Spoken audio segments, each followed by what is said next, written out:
পুরাটা তেল লাগাই দেওয়া লাগবে। তেল লাগাই দিয়া তারপরে রুটিটা এক সাইডের থেকে নিয়ে ফোল্ডিং করতে করতে পুরোটা রোল করতে হবে।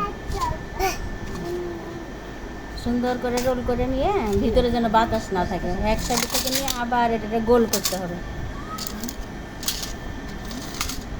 রোল করে চাপ দিয়ে তারপরে আবার সুন্দর করে রুটি বেলতে হবে।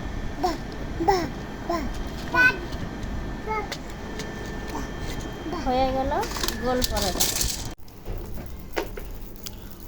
পরোটা এখন ভাজতেছি। পরোটাটা এপিট ওপিট ঘুরাইয়া উল্টায় ভাজলে পরে সুন্দর হয়ে ভাজা হইব। লেয়ারে লেয়ারে ফুলে ফুলে উঠতেছে, দেখেন।